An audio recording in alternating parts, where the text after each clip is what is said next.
అందరికీ praise lord. ఈరోజు దేవుని వాక్యము అపొస్తలుల కార్యం నుంచి చదువుకుందాం.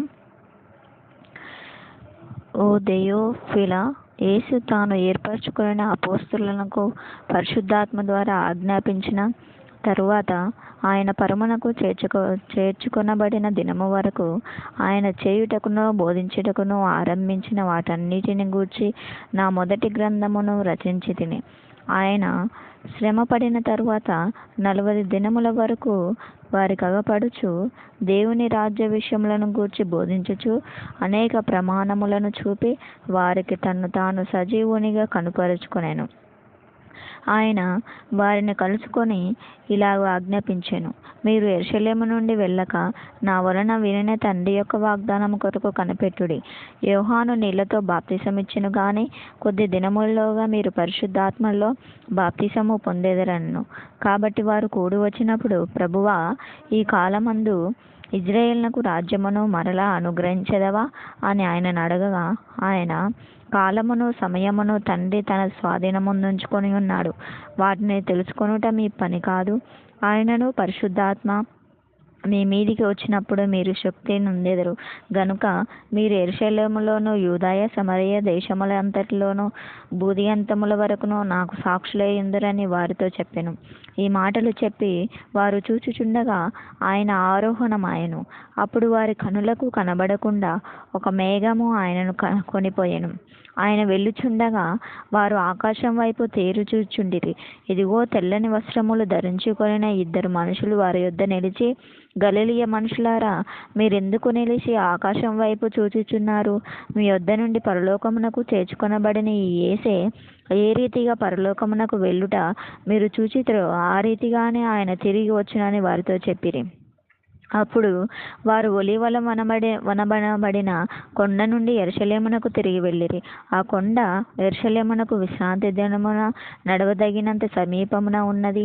వారు పట్టణములో ప్రవేశించి తాము బస చేయుచుండిన మేడగదిలోనికి ఎక్కిపోయిరి.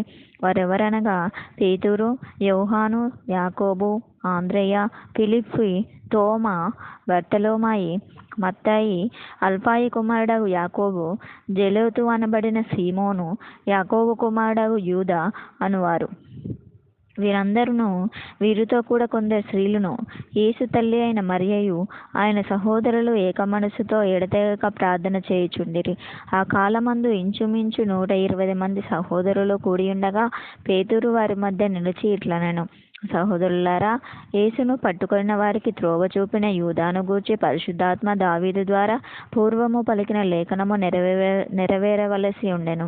అతడు మనలో ఒకడుగా ఎంచబడిన వాడే ఈ పరిచర్యలో పాలు పొందెను. ఈ యూదా ద్రోహము వలన సంపాదించిన రూకలనిచ్చి ఒక పొలము కొనెను. అతడు తలక్రిందులుగా పడి నడిమికి బద్దలైనందున అతని పేగులన్నీ బయటకు వచ్చెను. ఈ సంగతి యెరూషలేములో కాపురమున్న వారందరికీ తెలియవచ్చెను గనుక వారి భాషలో ఆ పొలము అకెల్దమ అనబడి ఉన్నది. దానికి రక్తభూమి అని అర్థము. ఇందుకు ప్రమాణముగా అతని ఇల్లు పాడైపోవునుగాక, దానిలో ఎవడునూ కాపురముండకపోవునుగాక, అతని ఉద్యోగము వేరొకడు తీసుకొనుగాక అని కీర్తన గ్రంథంలో రాయబడి ఉన్నది. కాబట్టి యోహాను బాప్తిసమిచ్చినది మొదలుకొని ప్రభువైన యేసు మన యొద్ద నుండి పరమునకు చేర్చుకొనబడిన దినము వరకు ఆయన మన మధ్య సంచరించుచుండిన కాలమంతయు మనతో కలిసి ఉన్న వీరిలో ఒకడు. మనతో కూడా ఆయన పునరుద్ధానమును గూర్చి సాక్షి అయ్యుండుట ఆవశ్యకమని చెప్పెను. అప్పుడు వారు యోస్తు మారుపేరు గల బర్సబ్బా అనబడిన యోసేపు, మత్తీయ అను 2 నిలవబెట్టి ఇట్లని ప్రార్థన చేసిరి, అందరి హృదయంలోనూ ఎరిగియున్న ప్రభువా, తన చోటికి పోవుటకు యూదా తప్పిపోయి పోగొట్టుకొనిన ఈ పరిచర్యలోని అపోస్తలత్వంలోనూ పాలు పొందుటకు వీరిద్దరిలో నీవు ఏర్పరచుకున్న వారిని కనుపరచుమనిరి. అంతటా వారు వీరిని గూర్చి చీట్లు వేయగా మత్తయి పేరుట చీటి వచ్చెను గనుక అతడు 11 మంది అపోస్తలులతో కూడా లెక్కింపబడెను. ఆమేన్. దేవుని వాక్యం దీవించునుగాక.